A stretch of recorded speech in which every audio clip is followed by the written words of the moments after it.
विज्ञान से जुड़ी नवीनतम वीडियो को देखने के लिए चैनल की सदस्यता लेना ना भूलें और विज्ञान से संबंधित सभी वीडियो पर जानकारी लेने के लिए बेल आइकन जरूर दबाएं।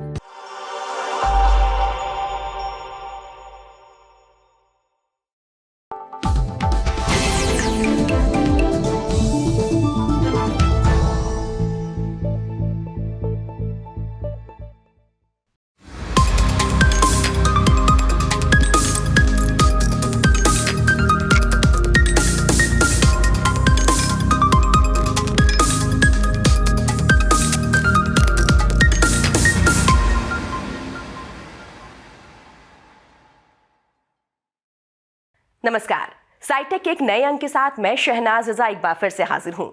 आज हम आपको बताएंगे कि दूर आसमान में उड़ान के दौरान विमान कैसे बादल बनाते हैं, जो ग्लोबल वार्मिंग के लिए एक बड़ा कारण है। और साथ ही जानेंगे कि क्या है ग्लोबल वार्मिंग से ग्लेशियर के पिघलने का विज्ञान। तो देर किस बात की, चलिए शुरू करते हैं आज का साइटेक। तकनीक और इंजीनियरिंग ने इंसानों के हवा में उड़ने के सपने को तो साकार किया, लेकिन कुछ कीमत भी चुकानी पड़ रही है। परिवहन के अन्य साधनों की तरह विमानों को भी कार्बन डाइऑक्साइड और अन्य गैसें उत्सर्जित कर पर्यावरण को क्षति पहुंचाने वाला कारक माना जाता है।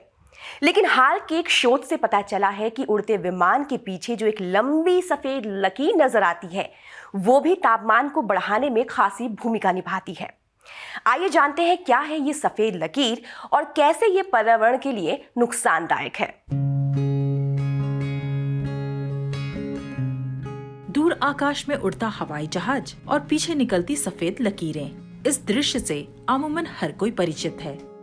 इन सफेद लकीरों के नफा नुकसान जानने से पहले ये जानते हैं कि ये बनती कैसे है।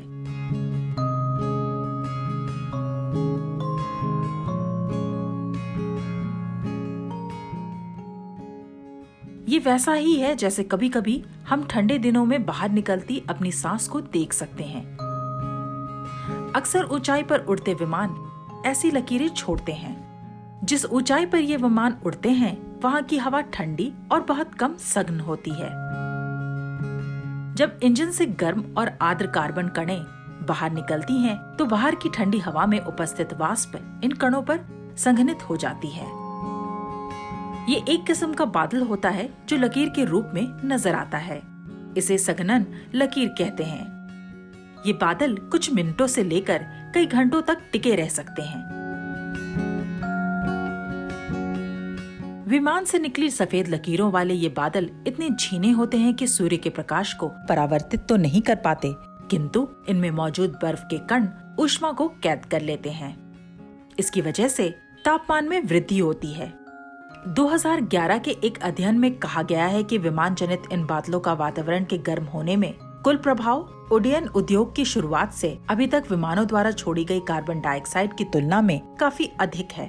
अनुमान ये है कि 2050 तक उड़ानों की संख्या चौगुनी हो जाएगी और परिणाम स्वरूप तापमान में और अधिक बढ़ोतरी होगी।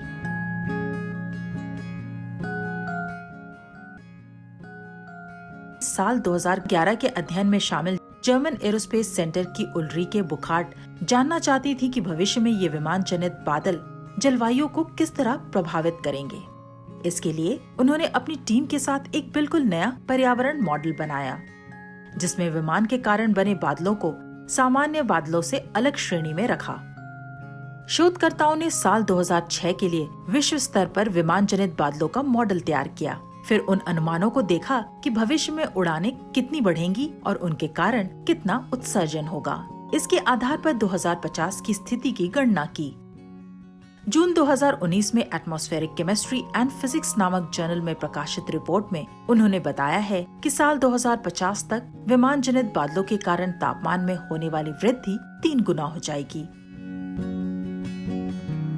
ये सफेद लकीरों वाले बादल ग्लोबल वार्मिंग के लिए जिम्मेदार तो हैं ही, लेकिन इनसे मौसम का अंदाजा भी लगाया जा सकता है। इन बादलों की मोटाई, विस्तार और अवधि विमान की ऊंचाई और वातावरण के तापमान और आर्द्रता पर निर्भर करती है। इन बादलों की प्रकृति और टिकाऊपन के आधार पर मौसम का पूर्वानुमान लगाया जा सकता है। पतले और थोड़ी देर ठहरने वाले बादल ऊंचाई पर कम आर्द्र हवाओं का संकेत देती हैं, यानी मौसम अच्छा होगा। वहीं मोटे और ज्यादा समय तक टिके रहने वाले विमान जनित बादल ऊंचाई पर आर्द्र हवा का परिचायक हैं, यानी तूफान का आरंभिक संकेत। लेकिन वैश्विक पर्यावरण के लिहाज से ये बादल चिंता के विषय हैं। बुखार्ट का कहना है कि कार्बन कणों में 90% कमी करने पर भी हम 2006 के स्तर पर नहीं पहुंच पाएंगे। इसलिए जरूरी है कि विमानों के लिए ऐसे ईंधन की खोज हो जिनका कार्बन उत्सर्जन काफी कम हो।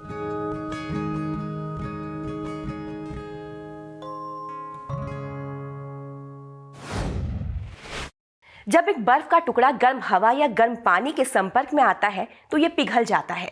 ठीक उसी तरह से ग्लोबल वार्मिंग हमारे ग्लेशियर को पिघला रही है। इन पिघलते ग्लेशियर्स और पिघलती बर्फ की चादरों के द्वारा ही वैज्ञानिक इस बात का अंदाजा लगाते हैं कि आने वाले समय में समुद्र का जल स्तर कितना बढ़ेगा। लेकिन सुनने में जितना आसान है, वास्तविकता में इसका आकलन उतना ही मुश्किल है। आइए आज ग्लेशियर्स के पिघलने के विज्ञान को समझते हैं।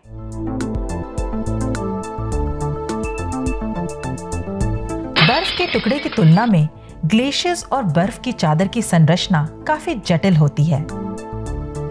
इनका निर्माण कई वर्षों में बर्फ की कई परतों के जमने से होता है।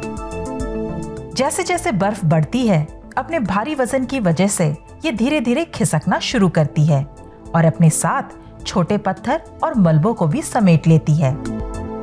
ग्लेशियर्स की बर्फ ने धरती के बड़े भूभाग जैसे कि अंटार्कटिक और ग्रीनलैंड को ढक रखा है, जिसे बर्फ की चादर के रूप में जाना जाता है। ग्रीनलैंड और अंटार्कटिक बर्फ की केवल 2 चादरों के साथ विश्व की ज्यादातर बर्फ का घर मानी जाती है। बर्फ की ये मोटी चादरें 10,000 फीट और 15,000 फीट मोटी होती हैं, जो धरती के स्वच्छ पानी को समेटे होती है। यही कारण है कि वैज्ञानिकों के लिए ये हमेशा से ही आकर्षण का केंद्र रही है। अगर इन दोनों चादरों को मिला दिया जाए तो ये पिघलकर समुद्र के स्तर को 215 फीट तक बढ़ा सकती है। माना जाता है कि ग्लेशियर का संतुलन इस तरह से बनता है कि जितनी मात्रा में बर्फ इसकी सतह पर गिरकर जमा होती है, उसी मात्रा में पिघलकर, वाष्पीकृत होकर या ऐसी अन्य प्रक्रियाओं में खत्म हो जाती है। लेकिन आर्कटिक में वार्षिक तापमान दुनिया में किसी और स्थान की अपेक्षा तेजी से बढ़ रहा है, इसलिए ग्रीनलैंड में ग्लेशियर का संतुलन भी बिगड़ता जा रहा है। नासा के ओशन मेल्टिंग ग्रीनलैंड प्रोजेक्ट पर काम कर रहे वैज्ञानिकों का मानना है कि समुद्र का गर्म पानी भी ग्लेशियर के लिए काफी नुकसानदेह है। ये बिल्कुल वैसे ही है जैसे किसी बर्फ के टुकड़े को गर्म हवा देना, जो कि खुद भी एक पानी के गर्म बर्तन में रखा हो। गर्मियों के मौसम में गर्म हवा ग्लेशियर को पिघलाते हुए इसके बीच में एक छिद्र बना देती है, जिससे ग्लेशियर का पानी रिसता हुआ बर्फ की चादरों से होते हुए ग्लेशियर के नीचे तक पहुंच जाता है। ये पिघला हुआ पानी समुद्र के खारे पानी से हल्का होता है और ये समुद्र के गर्म पानी से मिलकर वाष्प के रूप में बदलने लगता है। यही पानी ग्लेशियर से बार बार टकराकर इसे और पिघला देता है और इस तरह बर्फ के बड़े बड़े टुकड़े टूटने लगते हैं। आर्कटिक में भी इसी तरह की प्रक्रिया घटित होती है, लेकिन वैज्ञानिक बर्फ और बर्फ की चादरों के हिसाब से अंटार्कटिक को पूर्वी और पश्चिमी 2 भागों में बांट देते हैं। अंटार्कटिक के पूर्वी हिस्से में पृथ्वी की सबसे मोटी बर्फ पाई जाती है और साथ ही बर्फ की चादर भी समुद्र तल से ऊपर है, इसलिए ये हिस्सा स्थिर रहता है। वहीं पश्चिमी हिस्सा इसके विपरीत पतला और समुद्री तल के करीब है। वैज्ञानिकों का कहना है कि पश्चिमी आर्कटिक में ग्लेशियर्स चट्टानों पर स्थित हैं, जो कि पानी के अंदर हैं। ग्रीनलैंड की तरह ही समुद्र का पानी इन ग्लेशियर्स की चादर को पिघलाता है। ग्लेशियर्स के पिघलने का ही नतीजा है कि पश्चिमी आर्कटिक का थ्वेट्स और पाइन आइलैंड तेजी से पीछे हट रहे हैं और ये चिंताजनक है।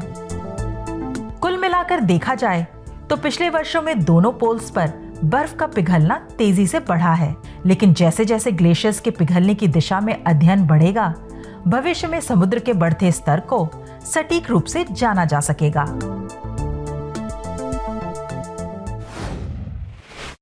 तो कैसा लगा आज का साइटेक, हमें जरूर बताएं और अपने फोन पर साइटेक देखने के लिए इंडिया साइंस का ऐप भी जरूर डाउनलोड करें। एक बात और, देश का अपना विज्ञान चैनल इंडिया साइंस टीवी अब फेसबुक, ट्विटर, यूट्यूब, लिंक्डइन और इंस्टाग्राम पर भी उपलब्ध है। हमारे कार्यक्रमों के बारे में आप अपने फीडबैक एवं सुझाव हमें ईमेल कर सकते हैं। हमारा ईमेल पता है feedback@indiascience.in। आज के लिए बस इतना ही। फिर मिलेंगे विज्ञान की कुछ और रोचक कहानियों के साथ। तब तक के लिए दीजिए मुझे इजाजत। नमस्कार।